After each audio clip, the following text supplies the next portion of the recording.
Saludos a mis amados hermanos de la Iglesia Bautista Reformada Trono de Gracia. Es un gozo poder llegar a ustedes por esta vía en momentos cuando se nos hace imposible poder estar presente con ustedes. Sabemos que la pandemia nos ha afectado a todos, pero también vemos beneficios de esto.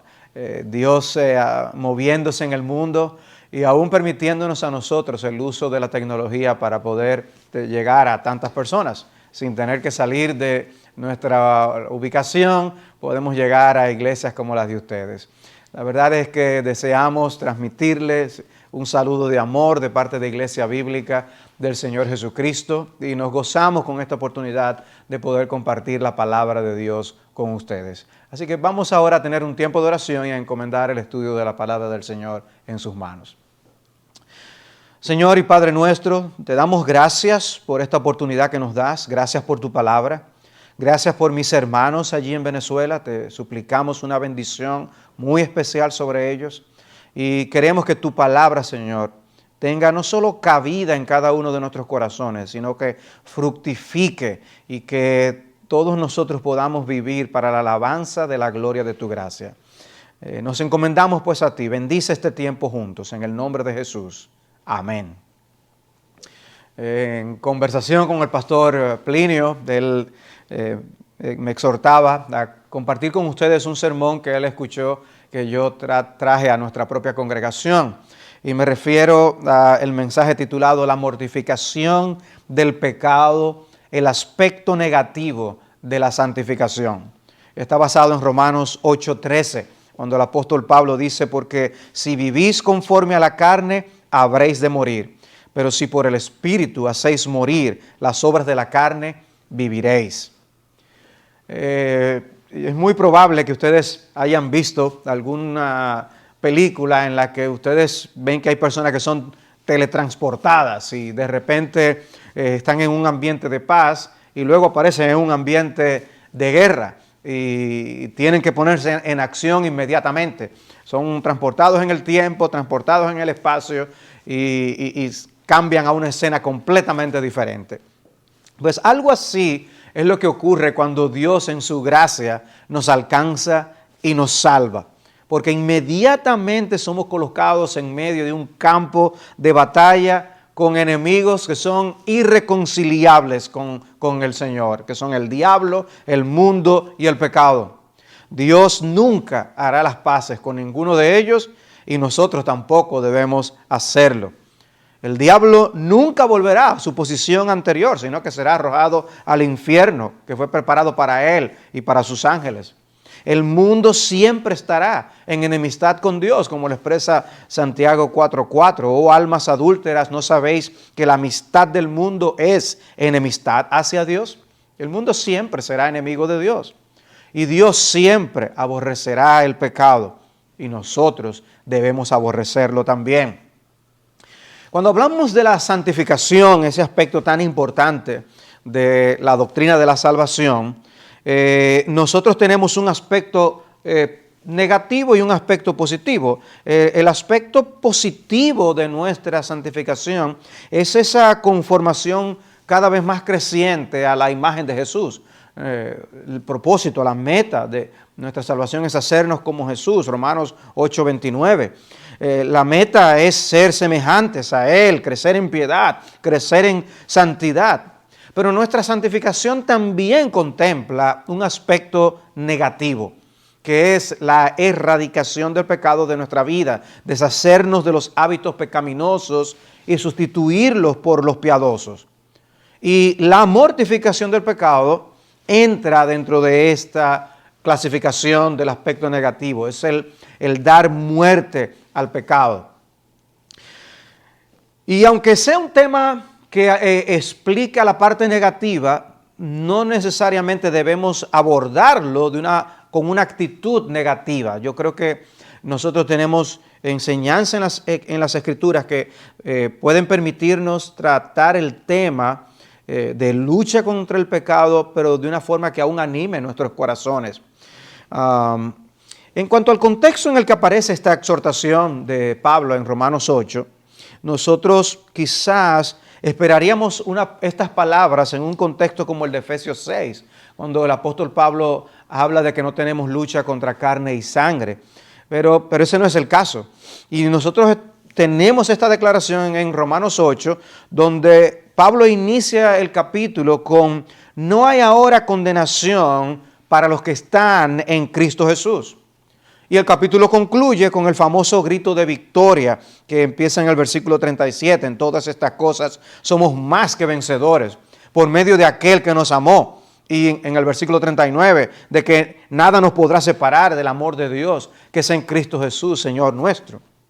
De manera que cuando uno lee esto, uno se da cuenta de que el propósito del capítulo no es sumirnos en una actitud de desesperanza o de desesperación por esa lucha interminable que tenemos contra el pecado. No bien nos levantamos en la mañana y hasta que nosotros nos acostamos en las noches, es una lucha a muerte contra el pecado.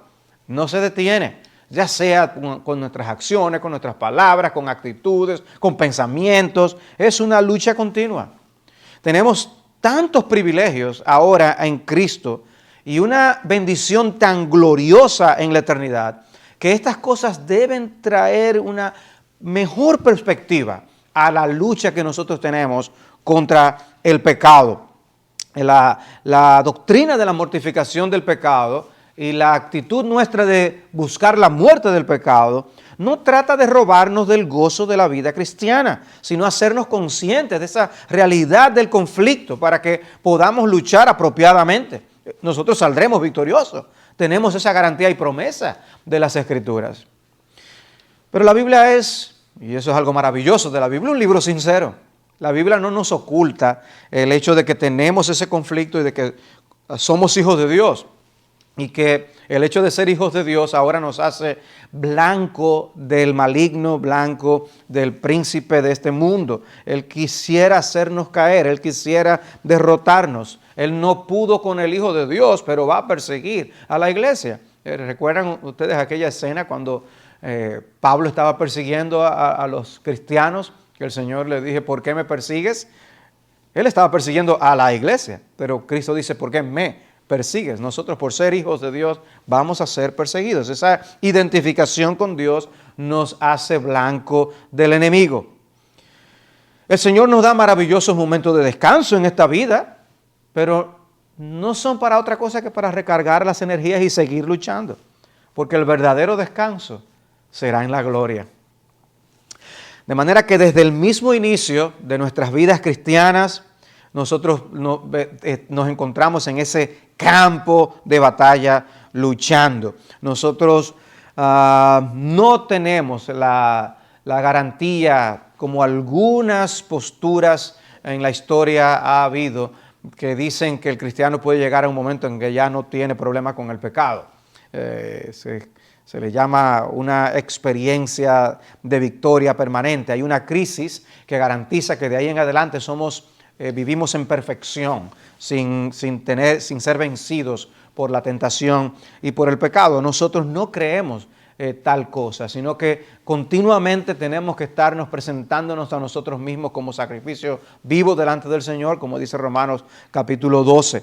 Tenemos esa guerra hasta el último de nuestros días en la tierra. La realidad es que el pecado seguirá morando en nosotros hasta la muerte y seguiremos siendo tentados.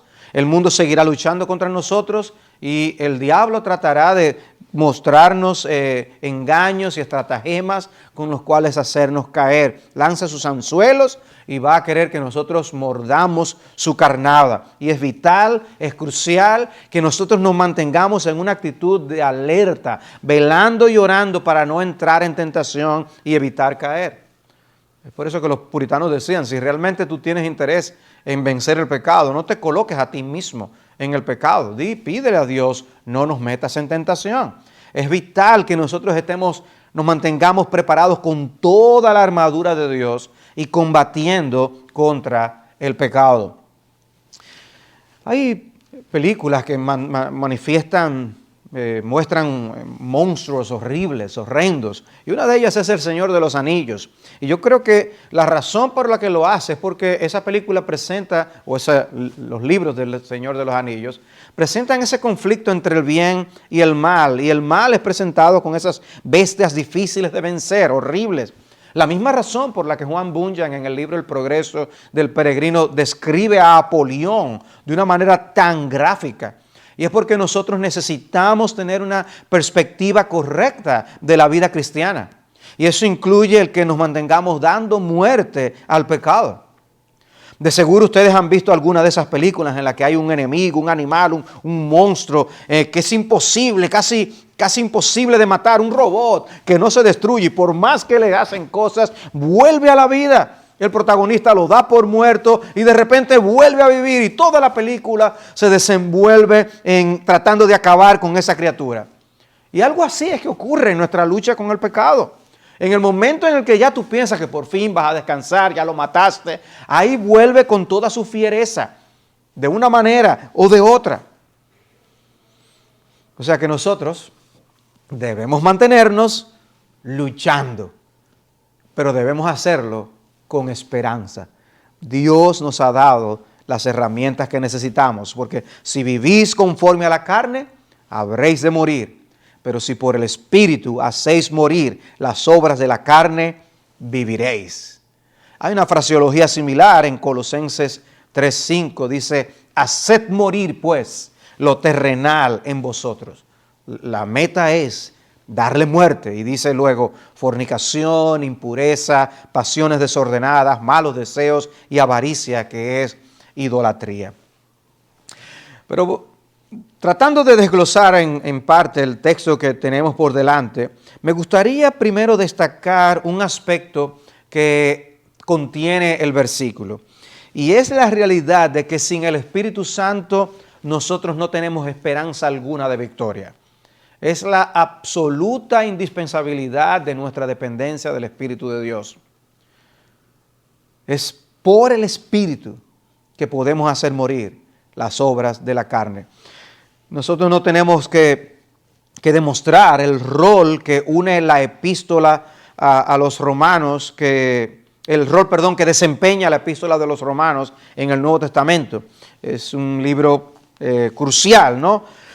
Ahora, es posible que nosotros nos empapemos mucho del contenido de Romanos y no veamos el detalle de cuánto menciona el apóstol Pablo al Espíritu Santo. Y en el capítulo 8 es algo sorprendente. Si yo les pregunto a ustedes, ¿quién ustedes piensan que se menciona más en Romanos capítulo 8?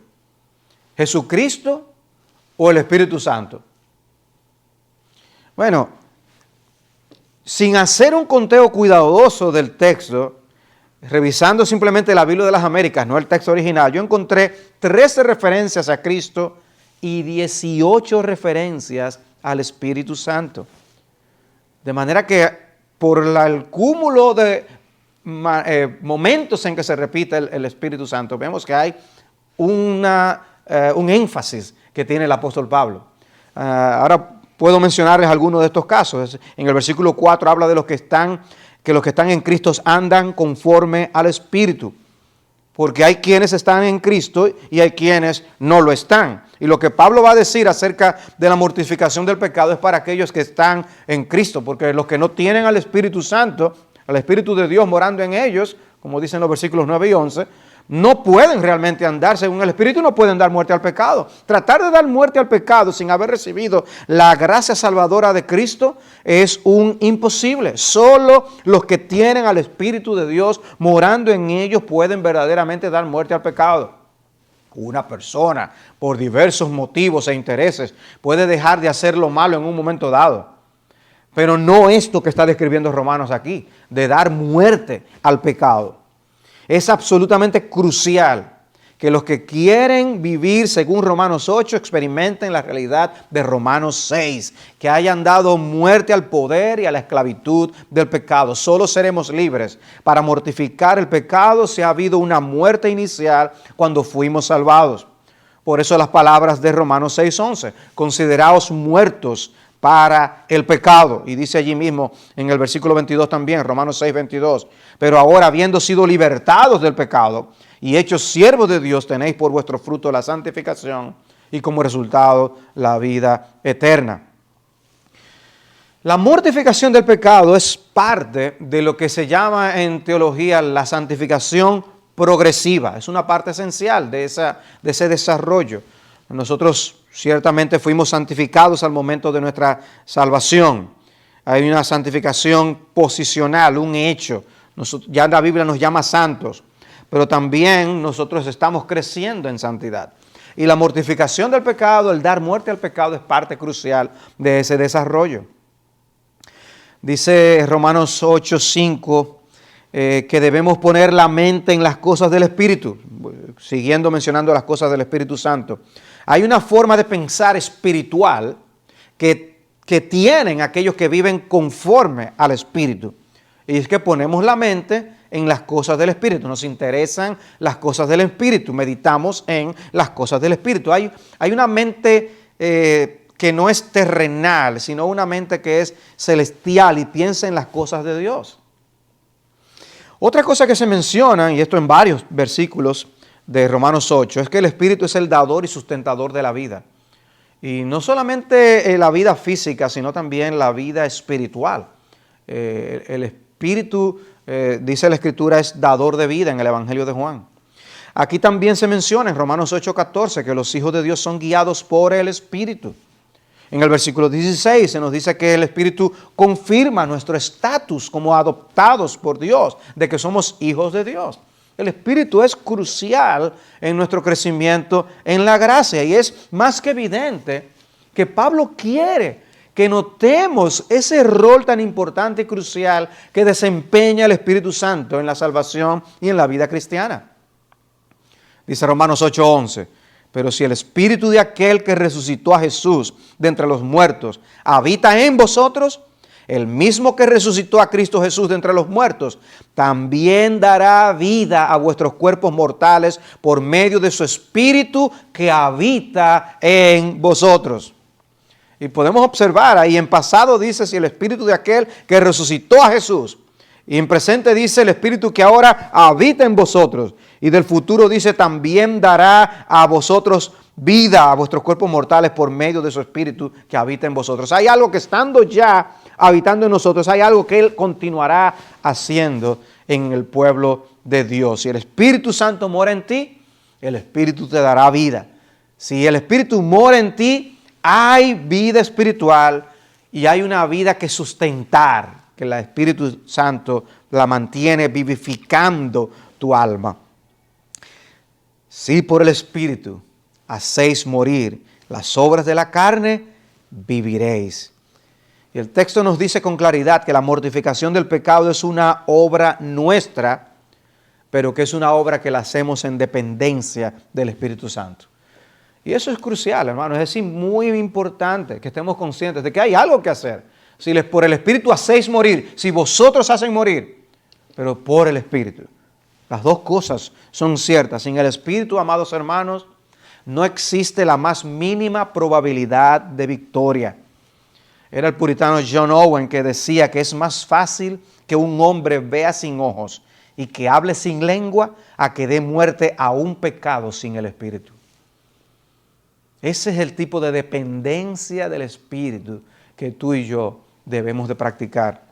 Eso debe llevarnos, aún al abrir los ojos en la mañana, a decir, oh Señor, ayúdame en este día.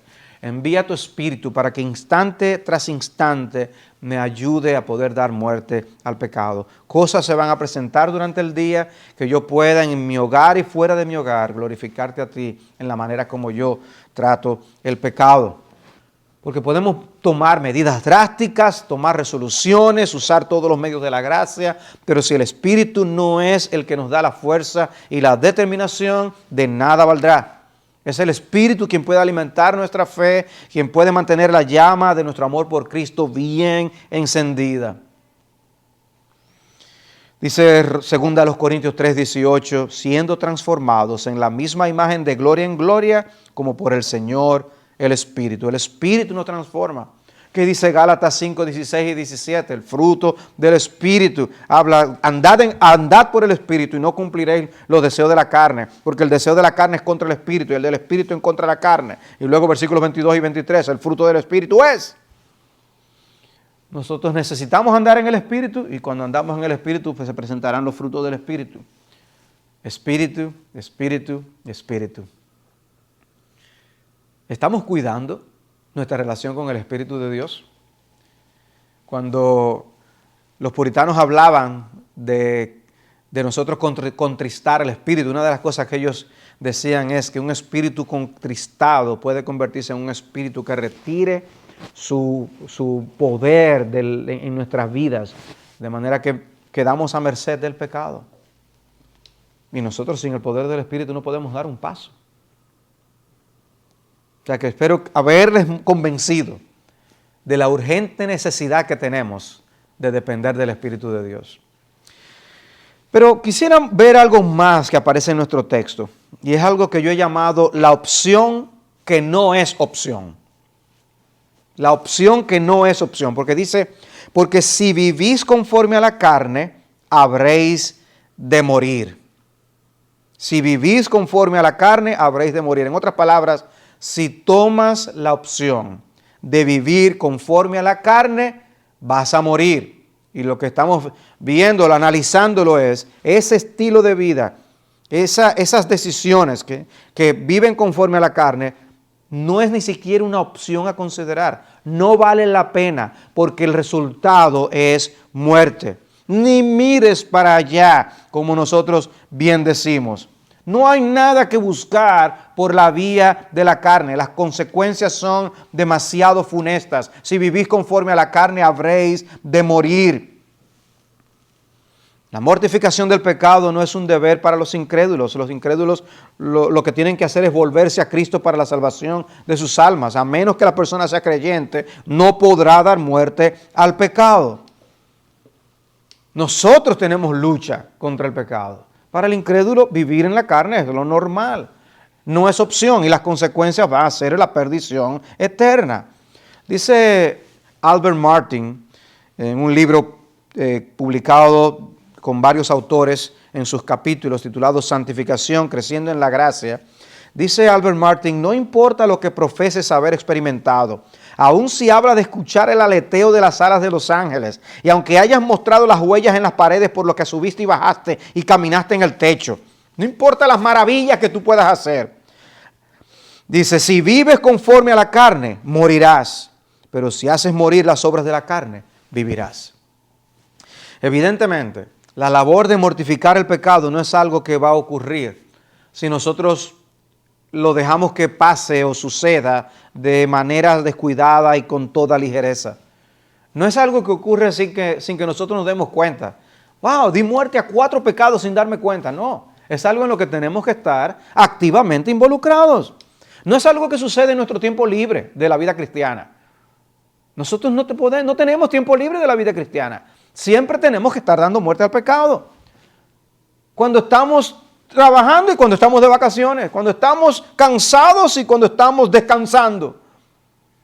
Cuando estamos trabajando, cuidado, pero cuando estamos descansando también, el diablo nunca hace un time out para darnos oportunidad de recobrar las fuerzas, no.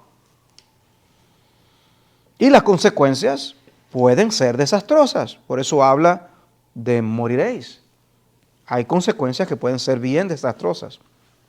La obra más famosa y conocida sobre la mortificación del pecado es la del puritano John Owen, la cual ha sido impresa en diversas ediciones y está disponible en español la obra completa gracias a la editorial Teología para Vivir. Y una de las frases célebres que aparecen en ese libro de John Owen es: haz de la mortificación tu trabajo diario, mantente siempre en ello mientras vivas, no dejes de hacerlo ningún día, mantente matando el pecado o el pecado te matará a ti. Esa es una labor seria, es una labor que debe hacerse con dedicación y con toda intención. No queremos llevarnos bien con el pecado. Lo que queremos es matarlo. Esa debe ser nuestra actitud, la actitud del corazón.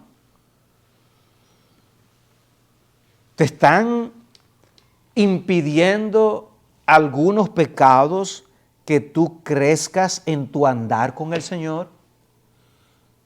¿Hay pecados que te están alejando del closet de oración?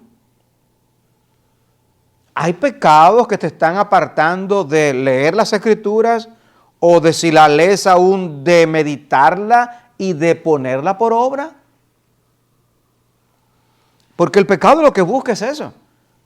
El pecado lo que busca es alejarnos de Dios. Y lo que nosotros hacemos al dar muerte al pecado es crear el espacio suficiente para que las gracias de Cristo florezcan en nuestras almas. La opción de andar según la carne no es opción.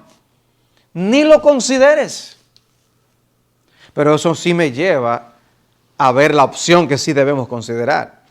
Porque el texto nos dice otra cosa. A partir del versículo 12, en Romanos 8, dice: así que, hermanos, somos deudores no a la carne para vivir conforme a la carne. Porque si vivís conforme a la carne, habréis de morir. Pero si por el Espíritu hacéis morir las obras de la carne, viviréis. Y es lo que yo he llamado la opción de un deudor responsable.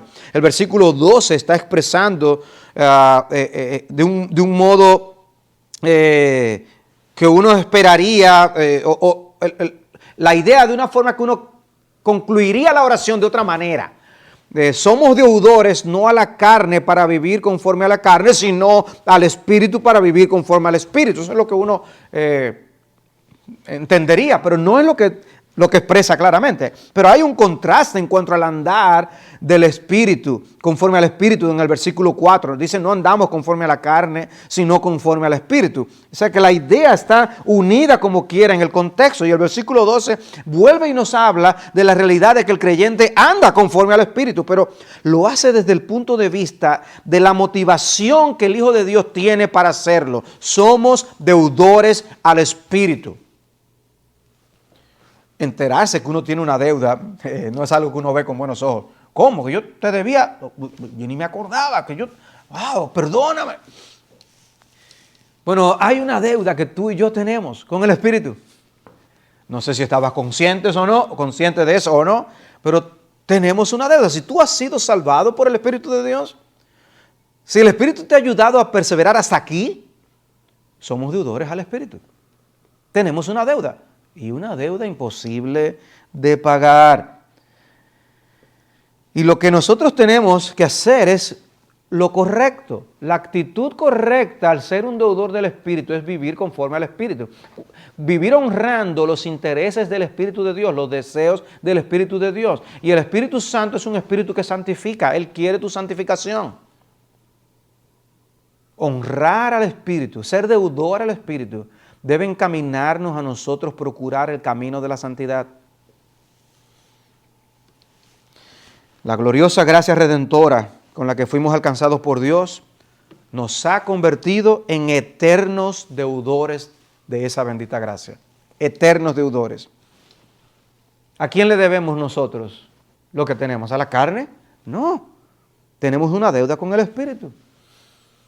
La película Toy Story hizo célebre una expresión: we are eternally grateful. Es una de las maneras en la que nosotros expresamos gratitud. Estamos eternamente agradecidos contigo. Y tenemos una deuda impagable con el Espíritu Santo. Nosotros no tenemos una deuda con la carne para decir, tengo que seguir pecando para honrar la carne, porque mira todo lo que la carne ha hecho por mí. No. Tenemos una deuda con el Espíritu de Dios. Pablo por eso pregunta en Romanos 6:1, ¿qué diremos entonces? ¿Continuaremos en pecado para que la gracia abunde? De ningún modo. Nosotros que hemos muerto al pecado, ¿cómo viviremos aún en él? Esa no es opción a considerar. Somos ahora deudores del Espíritu. Debemos vivir, andar conforme al Espíritu, luchar. Vamos a alimentar los deseos del Espíritu en nuestra propia alma, para que se opongan a los deseos de la carne, para no andar conforme a la carne, sino conforme al Espíritu. Y si andamos conforme al Espíritu, vamos a dar los frutos dignos del Espíritu. ¿Y por qué esa frase, obras de la carne, que utiliza el apóstol Pablo aquí? Bueno, porque son cosas que damos expresión con nuestros cuerpos.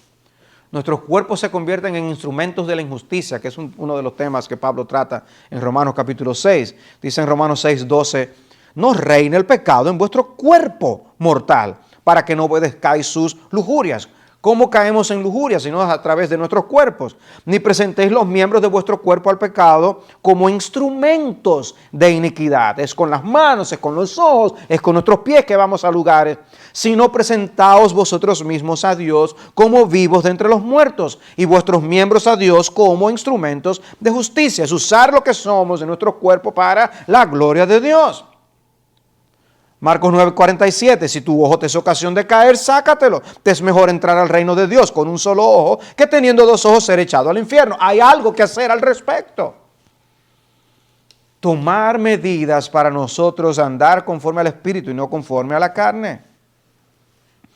Me gusta mucho esta cita de Benjamin Needler cuando escribió, no debemos despedirnos del pecado como si fuera un amigo, con la esperanza de verle otra vez y volver a tratarse con la misma familiaridad de antes o quizás mucho mayor. Debemos sacudirlo de nuestras manos como Pablo sacudió la víbora de su mano para echarla en el fuego. O sea que no debes despedirte del pecado y decir, no voy a practicar el pecado, nos vemos más tarde. No, la intención del alma debe ser hasta nunca. Por eso es una lucha a muerte la que tenemos con el pecado. Y mientras más temprano detengamos los movimientos del pecado que mora en nosotros, en el corazón, más fácil y mejor. Porque no solo impediremos que se conviertan y se traduzcan en acciones y en frutos de la carne, sino que también nosotros impediremos que cobren más fuerza en nuestro interior. A mayor fuerza, más fuerza tendremos que dedicar para poder derrotarlo y vencerlo. En sus inicios es que tenemos que tratar de detener los movimientos de la carne, los movimientos del pecado que mora en nosotros. Y la idea es quitarlo de raíz. La idea es darle muerte. Hay árboles, hay plantas que uno sabe que si uno simplemente quita una pequeña partecita de arriba de la planta vuelve y crece y florece, y etcétera. Hay que arrancarlo de raíz. Pues el pecado hay que arrancarlo de raíz. Darle muerte al pecado es matar su vigor, es detener la rapidez con que avance, la prontitud con que actúa. Es impedir que vaya y se mueva a otros aspectos de nuestra vida y que, por ejemplo, de nuestras mentes pase a formar parte de nuestra voluntad y nos lleve a tomar decisiones. Mortificar el pecado es guerrear contra todo lo que sea del mal, o que desee el mal, o que nos seduzca al mal. Es no ser tolerantes con lo que Dios identifica como pecado. Mientras más estemos llenos y controlados por la palabra, más seremos capaces de discernir y de identificar el mal. ¿Recuerdas tú esas escenas de francotiradores esperando la orden para disparar? Y tienen el blanco a la vista y solo esperan la orden. Y en ocasiones la oportunidad es un instante y se le da la orden, puede disparar, el enemigo está a la vista. Bueno, a veces nosotros tenemos al enemigo en la mira, pero nos tardamos en hacer el disparo mortal. Hermanos, con Dios siempre tenemos el permiso para disparar a matar al pecado. Tira a matar, dispara a matar al pecado. No simplemente para que quede mal herido. Si queremos darle muerte al pecado, debemos darle muerte porque es pecado. Porque Dios lo aborrece. Porque Cristo pagó por eso. Y si lo hacemos así, vamos a estar en contra del pecado en cualquiera de sus manifestaciones. Porque no todos los pecados nos afectan de la misma manera. Algunos nos preocupan más que otros, quizás por lo difícil que ha sido luchar con ellos. Pero eso no significa que tengamos libertad de tratar con más fuerza un pecado que otro, o que seamos perezosos con determinados pecados. No quiere decir que podamos descuidarnos con falta de oración o el chisme, porque no sean groseros como matar y mentir. No, debemos aborrecer el pecado por ser pecado. No debe depender de cómo yo lo vea, sino de lo que Dios dice del pecado. En otras palabras, nuestra obediencia nunca debe ser selectiva, sino universal a todos los pecados. La mortificación debe abarcar todos los pecados. Es posible que tengamos luchas particulares dependiendo de cada uno de nosotros. Y algunos se concentrarán en los aspectos de lo que ven sus ojos, otros con lo que dicen sus labios, otros con lo que escuchen con sus oídos, etcétera, etcétera. Pero nuestra tendencia es a abusar de la gracia. Somos salvos, hemos recibido la gracia de Dios, Dios nos perdona. No. ¿Continuaremos en el pecado para que la gracia abunde? De ninguna manera. De ninguna manera. Estás en una batalla, nunca salgas de la misma. Mantente luchando para la gloria de Dios. Cuídate de buscar un camino fácil. Cuídate de luchar superficialmente con el pecado. Es glorioso ciertamente que nosotros tengamos un abogado para con el Padre que nos limpia de todo pecado. Primera de Juan 2:1. Pero dejemos que sea Dios que nos absuelva y no nos absolvamos a nosotros mismos. En otras palabras, cuidado con buscar la paz sin aborrecer el pecado. Y es por eso que decimos que el arrepentimiento no es un asunto de un día en el momento que nos convertimos, sino de toda la vida. Es un asunto diario, es un asunto frecuente. Las Escrituras hacen varias referencias a la tendencia humana a decir paz, paz, cuando no hay paz. Matar al pecado no es minimizarlo. No lo matamos por ignorarlo. Voy a hacerme de cuenta que no está ahí. No. Tenemos que luchar. Hay que disparar a matar. Decía el puritano Thomas Brooks, las pequeñas escaramuzas no lo lograrán. Deben perseguir los pecados favoritos del alma hasta la muerte, o ellos serán la muerte de vuestras almas. Hay una intencionalidad. Owen, del que les mencioné hace un rato, él ofrece razones por las cuales el creyente debe mantenerse dando muerte al pecado. Entre ellas, dice, el pecado siempre morará con nosotros mientras estemos en este mundo. Pablo decía, yo mismo no pretendo haberlo alcanzado, yo siempre me mantengo corriendo hacia la meta. No podemos dejar de golpear al enemigo mientras estemos vivos. También decía, el pecado no solo mora, sino que siempre está activo. Si el pecado siempre está activo, siempre nosotros tenemos que estar dándole muerte. Y una frase que es memorable, él decía, el pecado nunca está menos tranquilo que cuando parece más tranquilo. Me parece que no hay el peligro. Esas escenas de guerra, cuando los soldados están caminando y todo está muy tranquilo, se descuidan, empiezan a hablar entre ellos y de repente les sale el enemigo. Pues el pecado es así. A veces todo parece tan tranquilo y de repente sale el enemigo y afecta nuestras almas. El pecado no duerme. Otra cosa que decía Owen es el pecado no estará luchando, actuando, rebelándose, causando problemas y turbaciones, sino que dejado solo y sin mortificar, producirá pecados grandes, malditos, escandalosos y destructores del alma. O sea, en otras palabras, él no va a estar simplemente allí tratando de provocar 2 o 3 problemitas.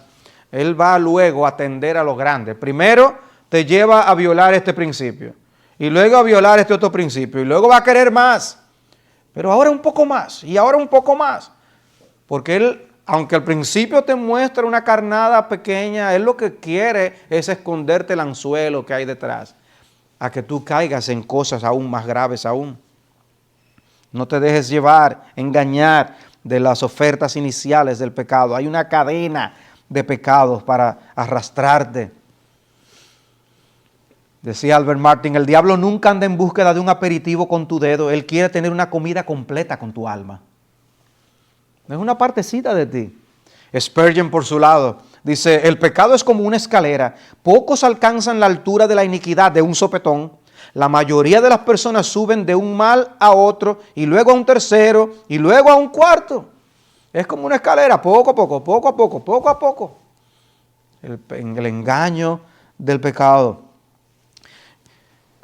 ¿Recuerdan la sanguijuela? Lo que dice la Escritura de que siempre dice, dame más, dame más, dame más. El pecado siempre quiere que tú le des más. No se va a conformar con que tú le des un poco de alimento un día. Va a gritarte con más fuerza para que le des más y más hasta que se convierte en un hábito, pecar. Sed de espíritu sobrio, dice el apóstol Pedro, primera de Pedro 5:8. Estad alerta.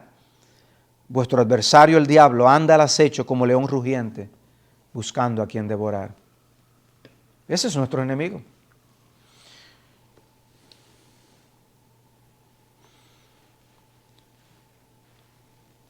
Dice, la negligencia de este deber, dice Owen, hace que la fuerza relativa del alma del creyente sea lo opuesto al estado que el apóstol describe en 2 Corintios 4:16, cuando dice que el hombre exterior se va decayendo, pero el interior se renueva día en día. Cuando no mortificamos el pecado, no nos vamos a renovar de esa manera. Y finalmente dice Owen, sin la mortificación diaria del pecado, no podemos perfeccionar la santidad, ni crecer en la gracia cada día. Tenemos que practicar ese aspecto negativo de la santificación si queremos realmente desarrollar el aspecto positivo de la santificación. Porque la idea es ser semejantes a Jesús. Y el pecado va a estropear ese deseo de poder conformarnos a la imagen del Señor. Por eso prestemos atención a todas las advertencias que la Escritura nos da relativas al engaño del pecado y a lo engañoso de nuestro corazón. Pero como les decía, la idea no es sumirnos en la desesperanza. Porque lo que el texto dice es que si nosotros nos dedicamos por el Espíritu a dar muerte al pecado, viviréis. Viviréis. Todas las herramientas de vivificación del Espíritu serán nuestras. Hay esperanza. Quizás tú has estado luchando, combatiendo contra algunos pecados por tanto tiempo. Hay esperanza para mí. Este texto dice, hay esperanza para ti. Pero no por quien tú eres, sino por el Espíritu Santo. Por el Espíritu Santo. ¿Cuánto poder hay en el Espíritu? Cuando se habla de la gran comisión, ese texto de Hechos 1:8 lo dice todo, ¿no? Recibiréis poder cuando haya venido sobre vosotros el Espíritu Santo. Una de las cosas que aclaramos es que el Espíritu no es un poder. El Espíritu es la tercera persona de la Trinidad. Pero evidentemente el Espíritu tiene poder, es todopoderoso. Y lo que está diciendo Cristo es, nosotros tenemos el poder para alcanzar con el Evangelio al mundo. En nosotros mismos no podemos salir, pero en el Espíritu sí. Y así en nuestra lucha diaria contra el pecado, tenemos poder en el Espíritu para hacer morir las obras de la carne. Suplíquele al Señor que te haga cada vez más dependiente del Espíritu de Dios y que te permita ver esa obra y ese poder del Espíritu en el día a día, en la manera como te desenvuelves en todas las facetas de tu vida, en tu hogar y fuera de tu hogar. Ahora, el pecado es una realidad, pero ¿saben qué debe hacernos reconocer esa realidad? Apreciar cada vez más la dulzura de Jesús y la hermosura de nuestro Salvador. Por eso alguien decía que cuando el pecado es tu carga, Cristo será tu deleite. Y el pecado debe ser una carga para nosotros. Hoy vivimos en días de tanta confusión que ese texto de cómo veía Lot las cosas en 2 de Pedro capítulo 12, cómo él abrumaba su alma al ver la conducta de los malvados, afligía su alma cada día. Sí, el pecado nos abruma, pero vemos a Cristo más hermoso aún. Y Él sabemos que es nuestro Salvador. Tu Salvador y el mío. No que lo fue, Él es. Es aquel a quien siempre debemos acudir. Y en Él está todo lo suficiente para una vida de victoria. Otro decía, Cristo nunca es dulce, sino hasta que el pecado es visto como algo amargo. ¿Cuán amargo es el pecado? Lo hemos probado. y se quede ese sabor en la boca. Pero cuando probamos a Jesús, cuánta dulzura la de nuestro amado Salvador, que nos perdona todos nuestros pecados, pasados, presentes y futuros. No para seguir en el pecado, como les decía, Romanos 6:1, sino para ahora nosotros, siendo deudores al Espíritu, vivir conforme al Espíritu. Y así vamos a honrar a nuestro Salvador. Glorias a Dios, glorias sean al Señor por la provisión que nos ha dado para nosotros luchar contra el pecado. Recordemos, Romanos 8:13 está en Romanos 8, un capítulo que nos asegura nuestra salvación. No hay condenación para los que están en Cristo Jesús. En Él somos más que vencedores. De manera que gocémonos y alegrémonos, pero no descuidemos la realidad de que estamos en medio de una batalla, y una batalla que debemos librar para la gloria de Dios. Pues el Señor anime vuestros corazones a seguir adelante. El Señor les ayude a perseverar hasta el fin. Vamos a orar.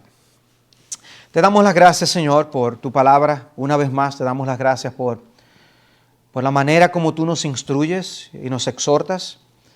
Señor, provoca los frutos que más te honrarán en la vida de cada uno de nosotros, y que nosotros podamos responder responsablemente a las exhortaciones que tú nos has dado en esta sección de tu palabra. Bendice a esta amada iglesia, bendice a cada uno de sus miembros, bendice a sus pastores y guárdales de todo mal. Esa es nuestra súplica que te hacemos en el nombre de nuestro bendito Señor Jesús. Amén.